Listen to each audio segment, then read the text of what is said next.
بسم الله الرحمن الرحيم.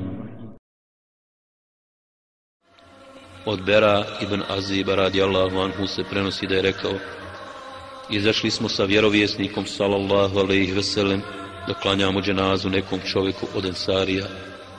Približili smo se kaburu, pa pošto je tijelo spušteno u njega, Allahov poslanik sallallahu alejhi ve sellem je sjeo pored njega, okrenuši se u pravcu kible, a i mi smo posjedali oko njega. Bili smo mirni, kao da su nam na glavama ptice. U svojoj ruci je imao štap s kojim je udarao po zemlji. Ponekad bi pogledao u nebo, a zatim u zemlju. Svoj pogled je dizao prema gore i spuštao. Zatim reče: utječite se Allahu od kaburskih kazni. To je rekao 2 ili 3 puta, a zatim izgovorio 3 puta: Allahu moj, ja ti se utječem od kaburskih kazni i iskušenja. I dodao: zaista vjernik, rob Allahov, kad napušta ovaj svijet i ide na budući, dođu mu meleci sa neba, bijela izgleda, u sjaju kao sunce. Sa sobom nose džennetsku odjeću i džennetski miris. Približe mu se tako da ih može vidjeti. Zatim dođe melek smrti pored njegove glave i kaže: o dobra dušo. A u drugoj verziji: o smirena dušo, idi oprostu svoga gospodara i njegovom zadovoljstvu. Duša zatim napušta svoje tijelo poput kapljice koja klizi sa svoga mjesta. Zatim je prihvataju, a u drugoj predaji: pa kad duša napusti tijelo, blagosiljaju ga svi meleki na nebu i zemlji. Potom mu se otvaraju nebeska vrata i svi čuvari tih vrata mole se Allahu za njegovu dušu. Meleke je prihvataju i ne odvajaju se od nje ni jednog trena, sve dok je ne postave u haljine, kefine i miris.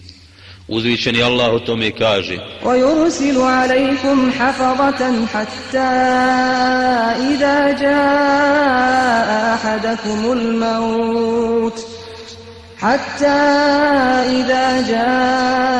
أَحَدَكُمُ الْمَوْتُ تَوَفَّتْهُ رُسُلُنَا وَهُمْ لَا يُفَرِّطُونَ.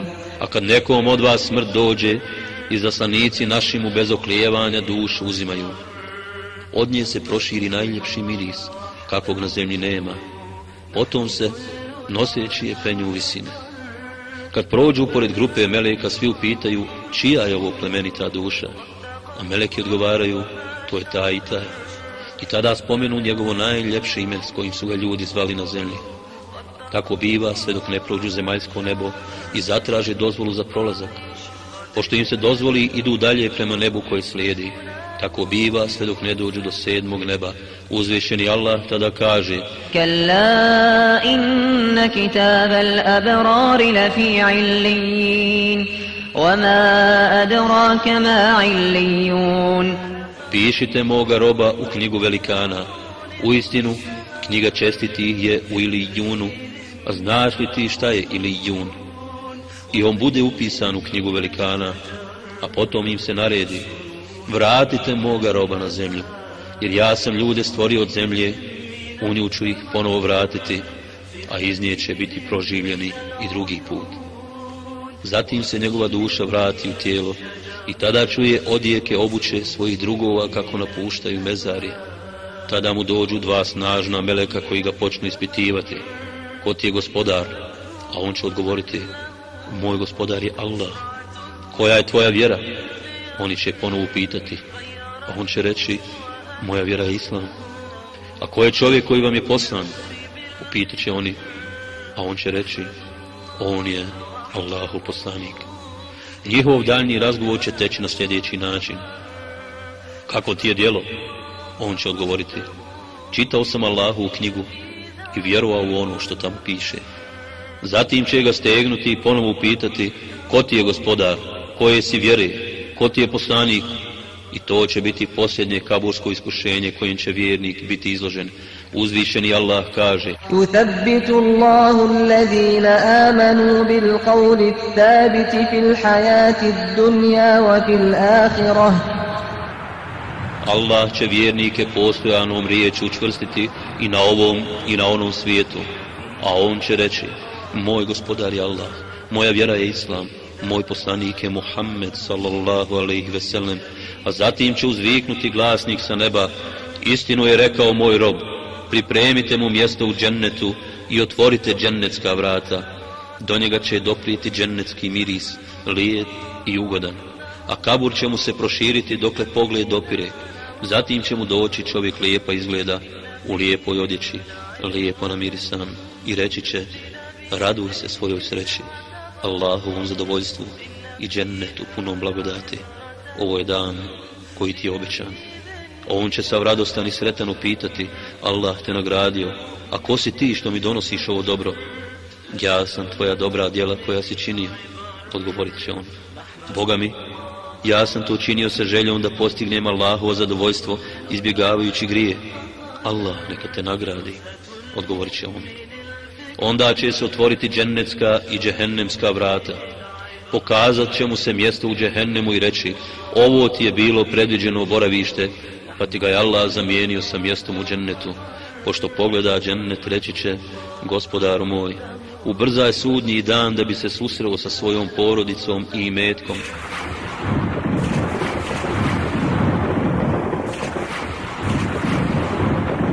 A nevjernik, kada napušta ovaj svijet i odlazi na ahiret, dođu mu sa neba meleki grubi i strašni, tmurnog izgleda, i sa sobom nose platno od kostrijeti.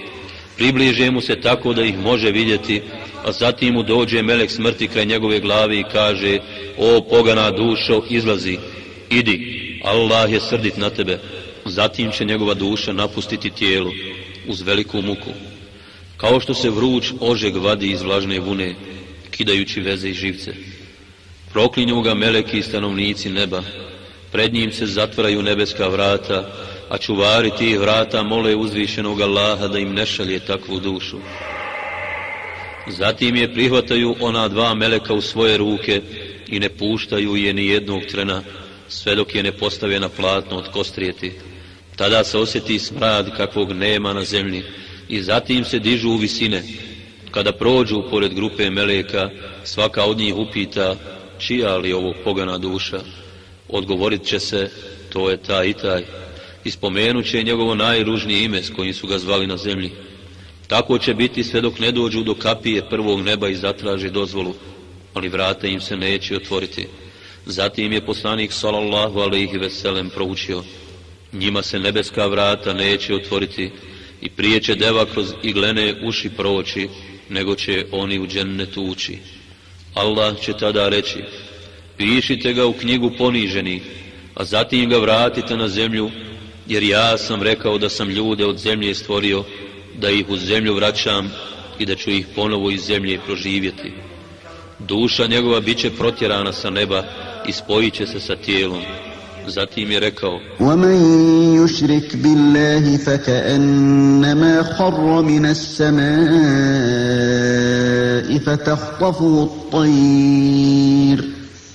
فتخطفه الطير أو تهوي به الريح في مكان سحيق. A onaj ko bude smatrao da Allahu ima i koravan, bit će kao i onaj ko je s neba pao i koga su ptice razgrabile, ili onaj koga je vjetar u daleki predije odnio. Pošto mu se duša vrati u tijelo, on čuje odjeke koraka onih koji odlaze. Zatim mu dođu dva meleka strašna izgleda, podignu ga i počnu ispitivati: ko ti je gospodar? A on će reći: ne znam. Meleci će ga upitati: koja je tvoja vjera? A on će odgovoriti: ne znam. Ponovo će upitati: ko je čovjek koji vam je poslat? Ne znam, reći će on.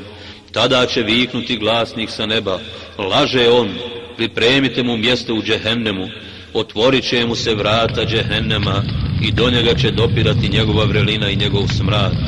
Kabur će se tako stjesniti da će kost kroz kost prolaziti. Pojavit će se čovjek ružnog i strašnog izgleda, u ružnoj odjeći. Smrad će iz njega udarati i reći će mu: teško tebi sa tvojim zlom. Ovo je dan koji ti je obećan. On će povikati: a ko si ti što mi donosiš ovu strašnu vijest?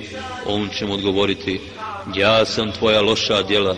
Boga mi, Kad god si uradio loše djelo, ono te je udaljilo od pokornosti Allahu, a ubrzalo tvoj put ka neposlušnosti i Allah te kaznio, on će tada povikati: o Allahu, odgodi sudnji dan.